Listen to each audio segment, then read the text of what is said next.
This is a Phantom Thoughts RPG a Day 2025 episode. For this year, for RPG a Day, I will attempt to use the prompts to create elements of an adventure module. So hopefully by the end of the month, I'll have everything you need that you put together party characters and go on an adventure. RPG a Day 2025, Day 26, Nemesis. A nemesis is more than an enemy. It's something or someone dedicated to the undoing of another.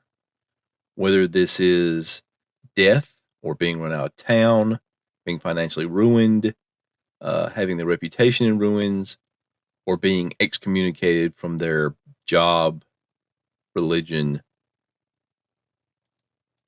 industry, family, friend group, a nemesis wants to destroy your life. And in this adventure, whether or not the PCs acquire a nemesis will be solely determined by their choices and actions.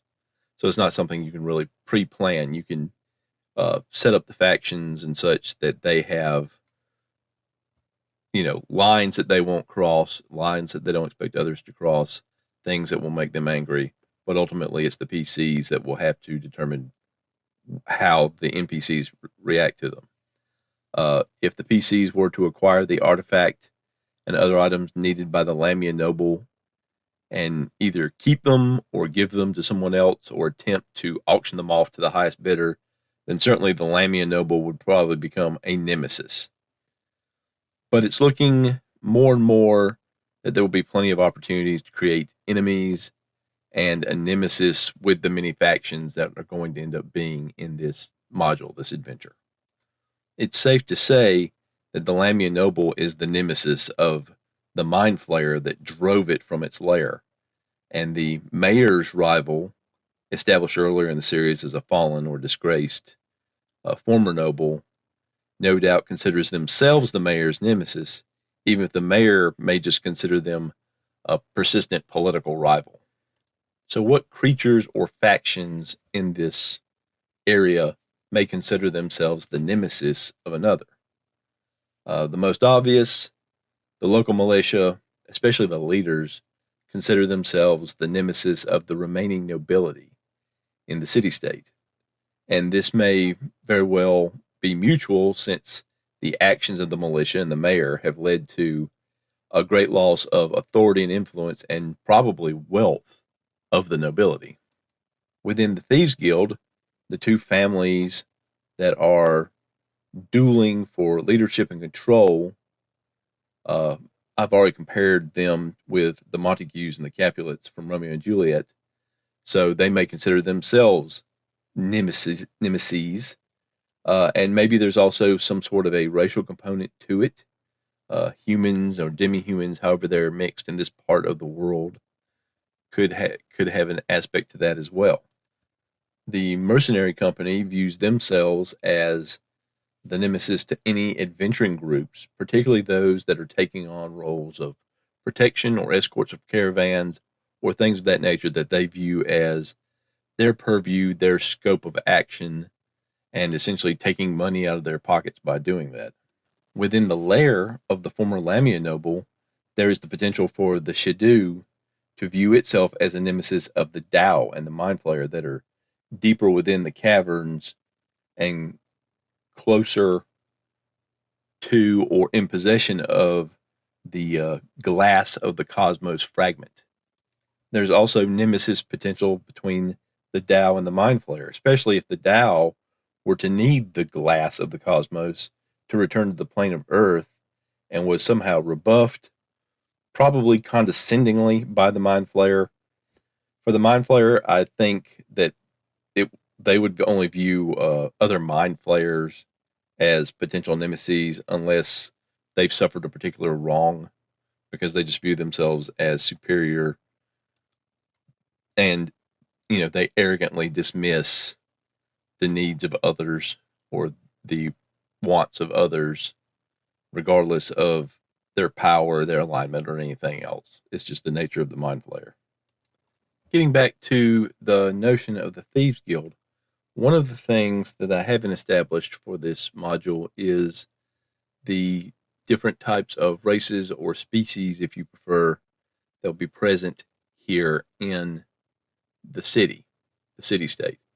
Now, I tend to go towards more the classic fantasy races that would be available for PCs and you would be seen in most NPCs, uh, dwarves, elves, halflings, humans, half orcs, half elves,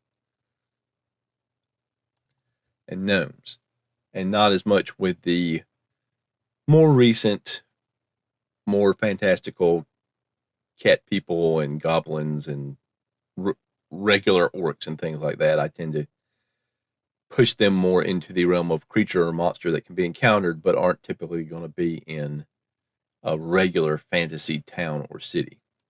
But being on kind of the edge of civilization, as it were, that this city state is, it's possible that there are some of those maybe lurking around who lurk in town and are tolerated or such.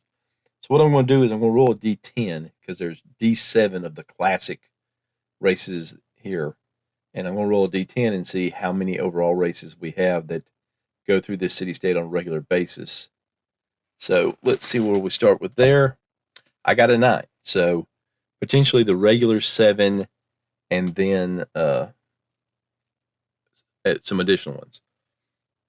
So now as to determining that, I've got there's a company called Eternal Verse Games, and they produce this product called Randice. And it's specialty dice with specialty pictures on them that you use different ways. I have the character generator set and also the party in the city set for producing city-based adventures. So from the character generation set, I'm going to take the race dice and roll it several times and see. And if we get some repeats, some of the races like dwarves and elves and such have different sub races. And if we utilize Unearthed Arcana, there's even the chance of having dark elves, drow, and deep gnomes, the subversible one. I don't know how to pronounce that word, but I made the attempt. So if we get some repeats, we may get that. So let's see what we get here. First, we get half orcs. So half orcs in the city. Humans. Halflings.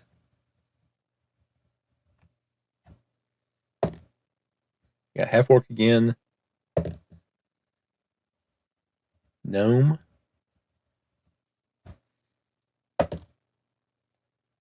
Half orc a third time. We may have to re-roll some of those. Gnome again. So a second gnome. So we probably have deep gnomes because those are the other types.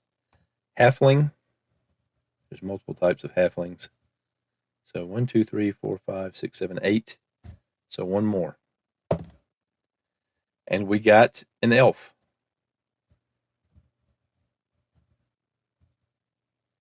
So for the gnomes, we'll have the regular gnomes. I believe they're referred to as surface gnomes. And the deep gnomes, so kind of an evil type creature there. So that's potential, but right there for within the Thief Guild, because gnomes tend to have access to the thief class. Now halflings, I don't think there is an evil variation on halflings. Feel free to message me and correct me if I'm wrong.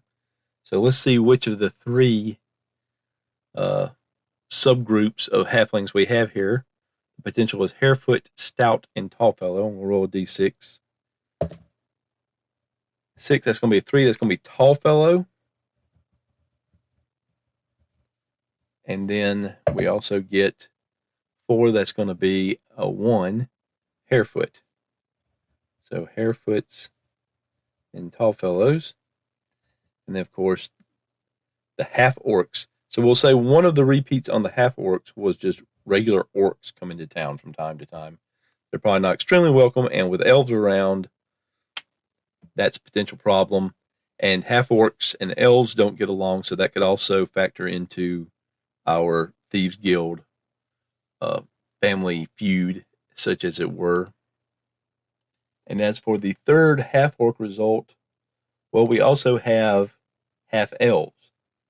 And on the die, the face that has elves also has half-elves. So we could include them as part of the elf component, or we could say that that's that other half-orc, that other half-species. So let's do that. Let's say half-elf. So our species are half-orc, orc, human, tall fellow halflings, hairfoot halflings, surface gnomes, deep gnomes, elves, and half-elves. So let's see which of these. Let's break out my other dice, my oracle dice, my oracle fudge dice, and see, is the Thieves Guild family feud because they are two groups of gnomes, the two groups of gnomes. We got a negative there. Is it because it's elves and half-orcs? And we got a positive. So our families are, one of the families is an elf and the other is a half-orc family. And these groups obviously do not get along. And that is why the families are nemesis, and that's why the two children of the groups, or younger people at least, are caught in between this family Hatfield and McCoy style feud. So that is why we have nemesis in the city. The opening theme of this podcast was Strength of the Titans, and the closing music is Late Night Radio, both from Kevin MacLeod at Incompetech.com, licensed under Creative Commons by Attribution 4.0 license. If you have any thoughts or feedback, you can get in touch with me by leaving me a voice message on my Google Voice number, 864-209-1441. That's 864-209-1441. Or through SpeakPipe at www.speakpipe.com/Phantom Thoughts. That's www.speakpipe.com/Phantom Thoughts. Or you can send me a message or an audio file on Discord, where I can be found the Pink Phantom, or through email, phantomthoughtspodcast@gmail.com. That's phantomthoughtspodcast@gmail.com. I don't have to play or read your feedback on the podcast if that is not your preference. Just let me know.